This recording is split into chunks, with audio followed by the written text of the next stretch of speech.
Hi friends, சேனக்கிழங்கு வறுக்கிறது எப்படின்னு பார்க்கலாமா? ஒரு சின்ன ஃபேமிலிக்கு இந்த மாதிரி ஒரு சேனக்கிழங்கு கட் பண்ணுறதுக்கோ ஏதோ பண்ணுறதுக்கு முன்னாடி கையில் கொஞ்சம் தேங்காய் எண்ணெயை தடவிக்கோங்க. அப்போது உங்களுக்கு இதில் அரிப்பு இருந்தால் கூட உங்கள் கை அரிக்காது.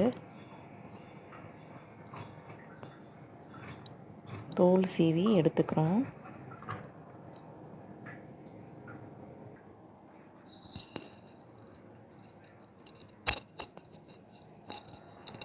இப்போ சேனக்கிழங்கு தோல் சீவியாச்சு.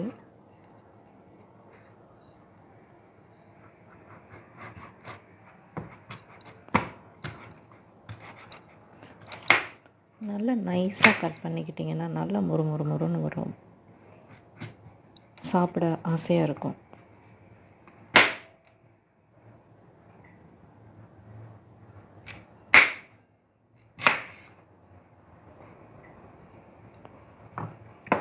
பாருங்கள்,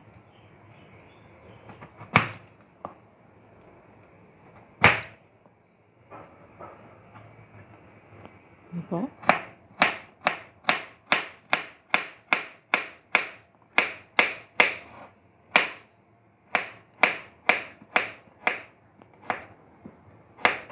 நல்லா நைஸாக வெட்டி வச்சுக்கலாம். அந்த மாதிரி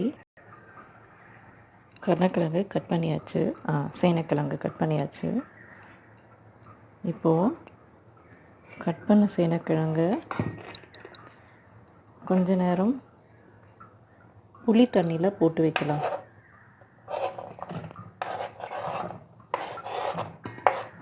இப்போ உங்களுக்கு அதில் அரிப்பு இருந்துச்சுன்னா அந்த புளி தண்ணி எடுத்துரும்.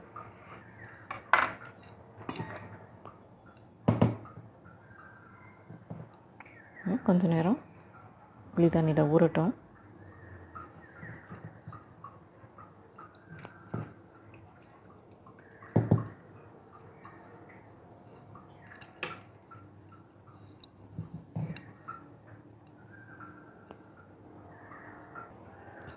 கருணக்கிழங்கு சாதாரணமாக பார்த்திங்கன்னா தண்ணியில் ரொம்ப நேரம் வச்சுருக்கக்கூடாதுன்னு சொல்லுவாங்க. காய் வேகாதுன்னு சொல்லுவாங்க, மரத்து போயிடும்னு சொல்லுவாங்க. ஆனால் கொஞ்சம் புளி தண்ணியில் ஊற வச்சுட்டு செஞ்சோம்னா நமக்கு அந்த அரிப்பு இருக்காமல் இருக்கும். பாருங்கள், எண்ணெய் தேய்ச்சி தான் நான் கட் பண்ணேன், இருந்தாலும் என் கையை அரிக்குது. அந்த அரிப்பு எடுக்கிறதுக்கு புளி தண்ணியில் போட்டுட்டோம்னா, இல்லாட்டி நாக்கெல்லாம் அரிக்கும் உங்களுக்கு சாப்பிடும்போது. சின்ன பசங்களுக்கு கொடுத்தீங்கன்னா அவங்களுக்கு சொல்ல தெரியாது என்ன பண்ணதுன்னு, நாக்கில் அரிக்கும். அதனால் ஒரு 10 நிமிஷம் இந்த மாதிரி புளி தண்ணியில் ஊற போட்டு அப்புறம் எடுத்து வறுக்கலாம். 10 நிமிஷம் ஊறிடுச்சு. இப்போ நான் எடுத்து இதை ஒரு கிண்ணத்துக்கு மாற்றிக்கிறேன்.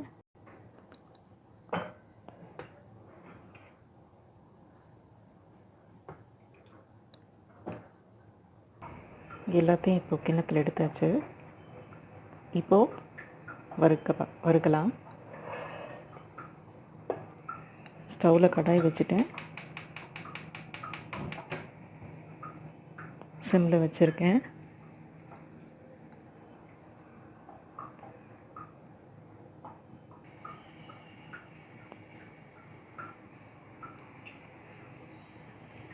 கடாய் சூடாயிருச்சு, எண்ணெய் விடுறோம்.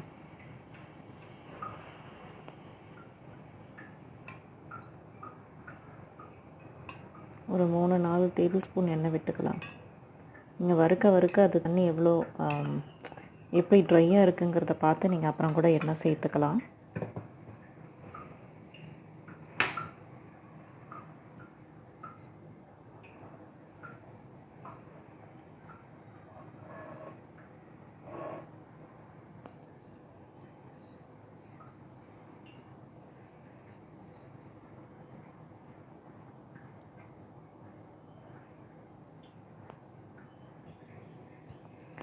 எண்ணெய் சூடாயிருச்சு. இப்போ கருணக்கிழங்கு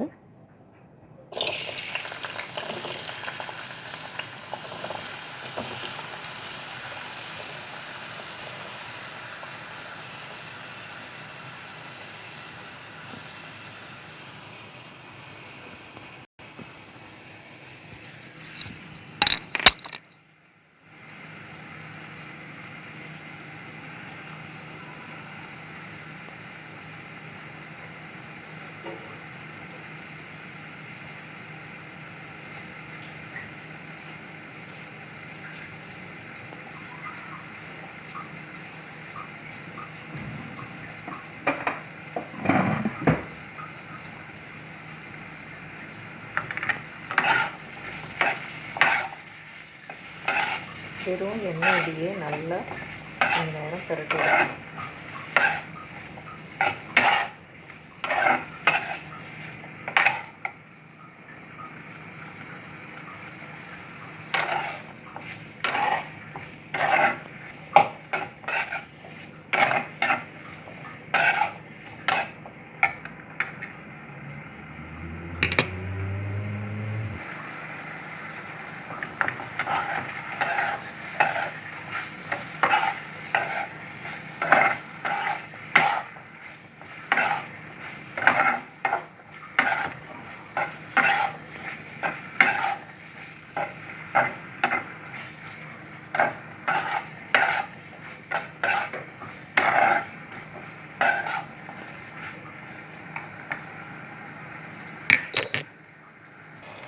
இப்படி வெறும் எண்ணெயிலேயே நல்லா ஒரு 5 நிமிஷத்துக்கு மேலே பரட்டிகிட்டே இருந்தீங்கன்னா கருணக்கிழங்கோட கலர் மாறும் லேசாக. நான் ஆல்மோஸ்ட் இப்படியே ஒரு 75%க்கு நல்லா வதக்கிட்டு அப்புறமா கடைசியாக தான் மிளகாத்தூளும் உப்பும் போடுவேன்.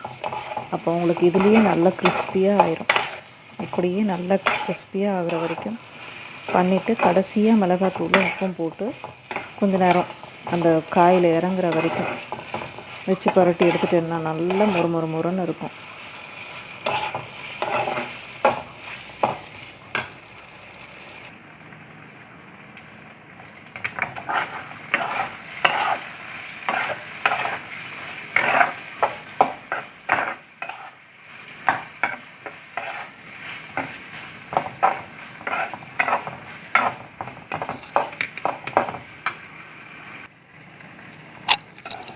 நம்ம கருணக்கிழங்கு கட் பண்ணி போட்டப்போ இருந்த கலரும் இப்போவும் கலர் நிறைய டிஃப்ரென்ஸ் இருக்குது பாருங்கள்.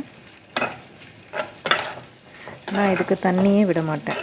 எந்த ஃப்ரைக்குமே தண்ணி விட மாட்டேன். அப்படியே எண்ணெயிலேயே வேக விட்டுறேன்.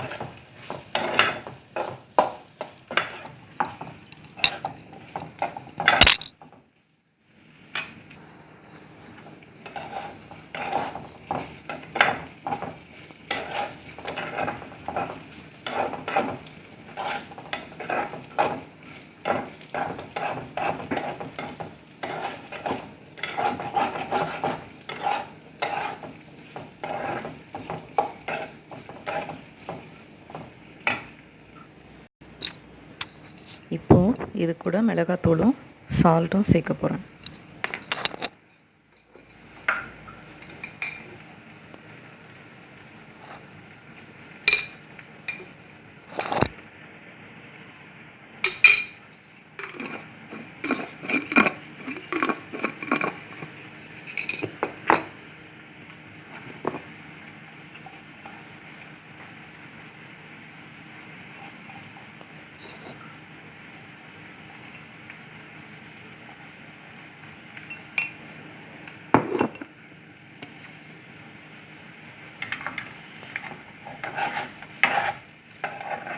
நல்ல மிளகாத்தூளும் சால்ட்டும் எல்லா பக்கமும்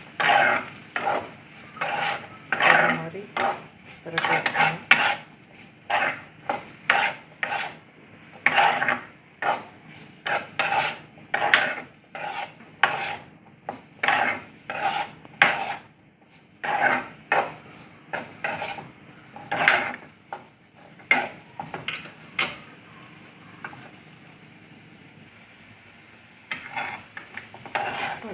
நல்லா வெந்து உங்களுக்கு பார்க்கும்போதே அந்த முறுமுறுன்னு நல்லா தெரியும். பார்க்கும்போதே அது முறுமுறுன்னு இருக்குங்கிறது நல்லா தெரியும். நல்லா வேகமும் செஞ்சிருச்சு, நல்லா வெந்து முறுமுறுன்னு வந்துருச்சு. கொஞ்சம் அப்பப்போ கிண்டி விட்டுக்கிட்டே இருந்தீங்கன்னா உங்களுக்கு அடி பிடிக்காமல் இருக்கும். இல்லாட்டி அடி பிடிச்சி கருப்பாயிடும் காயெல்லாம், அது ஒரு டேஸ்ட் மாறிடும்.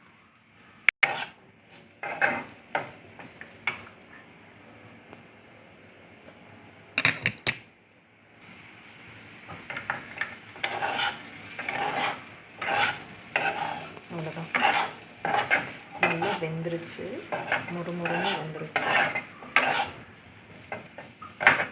நீ ஆஃப் பண்ணிவிட்டு இது சாம்பார் சாப்பாடு கூட வச்சு சாப்பிட நல்லாயிருக்கும். தயிர் சாதம். இன்றைக்கி நான் கத்திரிக்காய் கறி பண்ணியிருக்கேன் சாப்பாட்டில் கலந்து சாப்பிட்றதுக்கு.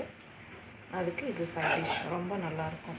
ட்ரை பண்ணி பாருங்கள் ஃப்ரெண்ட்ஸ். பிடிச்சிருந்தால் லைக் பண்ணுங்கள், கமெண்ட் பண்ணுங்கள், சப்ஸ்கிரைப் பண்ணுங்கள், பக்கத்துலேயே அந்த பெல் பட்டனையும் ப்ரெஸ் பண்ணுங்கள். இந்த மாதிரி சின்ன ஃபேமிலிக்கு வேண்டிய டெய்லி சமையல். இந்த மாதம் பார்த்திங்கன்னா புரட்டாசி மாதம், நான்வெஜ் செய்ய மாட்டோம். இந்த மாதம் பூரா வெஜ்ஜு தான். என்னென்ன மாதிரி சமைக்கலாம் அப்படிங்கிறது நீங்கள் இதில் பார்த்தீங்கன்னா தெரிஞ்சுக்கலாம். ஐயோ, ஒரு மாதம் ஒரு முட்டை கூட செய்ய முடியாது, என்ன தான் பண்ணுறது அப்படிங்கிற கஷ்டம் உங்களுக்கு இருக்கிறது. நீங்கள் என்னோடய சேனலில் பார்த்துக்கிட்டீங்கன்னா டெய்லி என்ன மாதிரியான டிஷ்ஷஸ் செய்யலாங்கிறது பார்த்து தெரிஞ்சுக்கலாம். தேங்க்யூ ஃபார் வாட்சிங் guys. Bye, have a nice day. Stove off பண்ணிடுறேன்.